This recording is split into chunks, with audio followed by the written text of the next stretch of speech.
I want you to take note of something.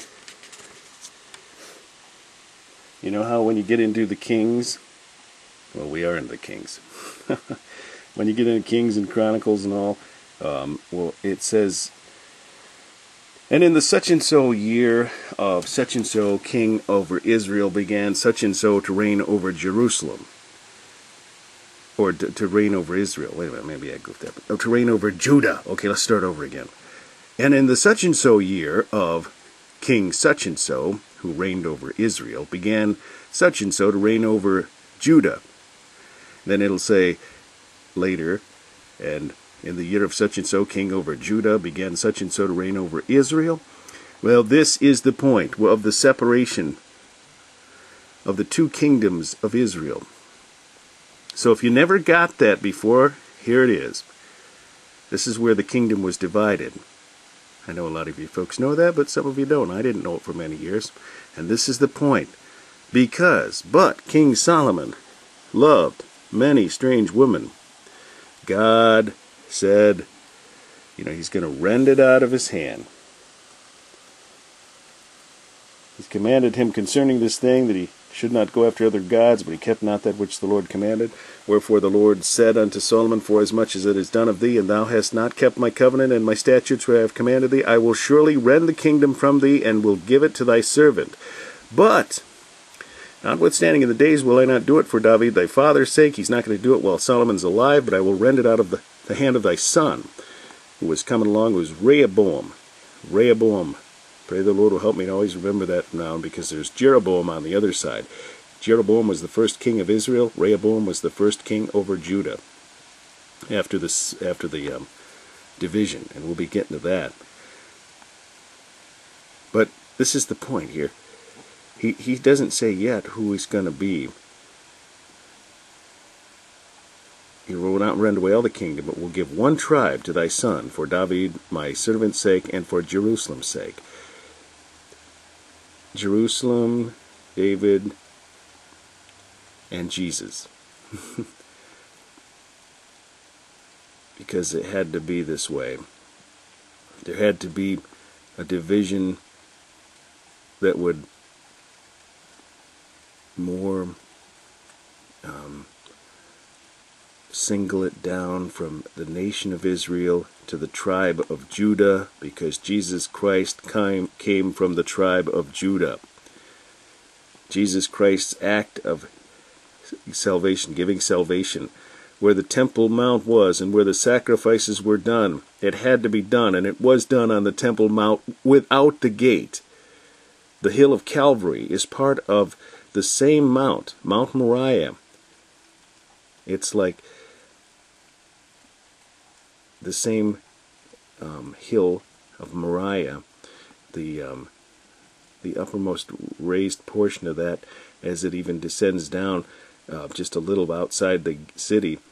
There was part of that hill was cut away to make room for a road that goes around outside the gates, and the other portion, the little portion of what was the left of the hill outside the gate, stands alone now. When they chewed away the hill, for making the little valley for the road outside the gate, little natural formation of a little caved area, with the eye sockets of the skull were there even in those times up until the time of Christ's death.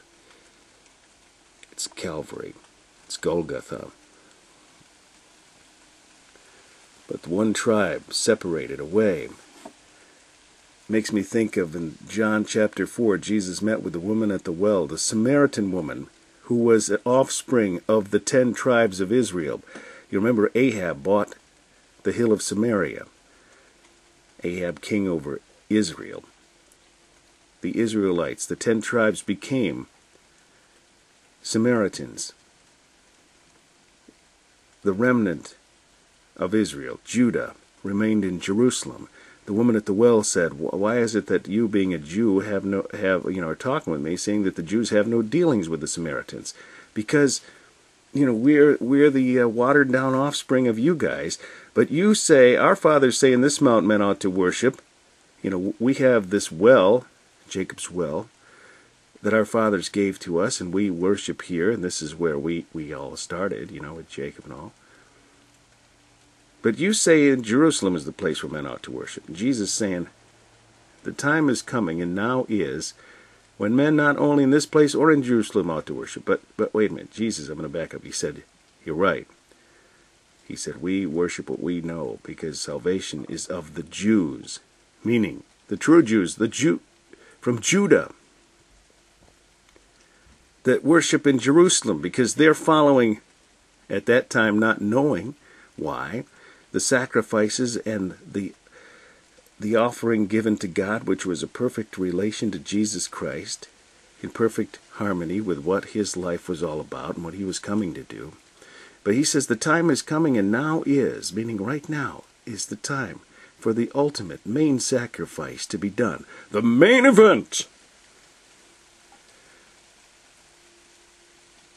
And Jesus came and became the sacrifice, and went through all the preparation of the sacrifice. He entered in to the most holy of holy place when he died, and he tore away the veil so that we might all have access to God. The only one who would have access to God up until that time was the high priest. Jesus became the great high priest at the time.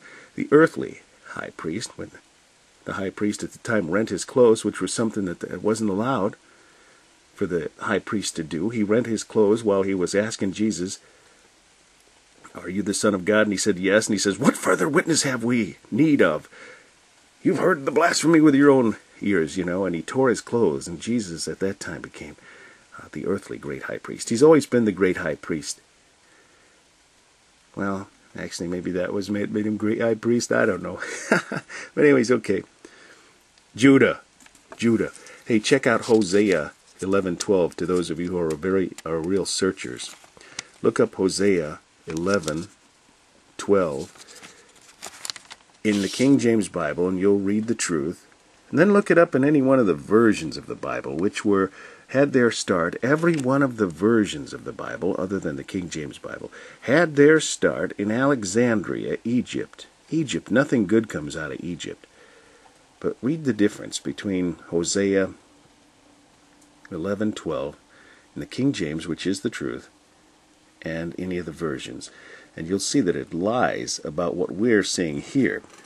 Once again, but he shall have one tribe for my servant David's sake, and for Jerusalem's sake, the city which I have chosen out of all the tribes of Israel. And we'll see if that it's actually Judah.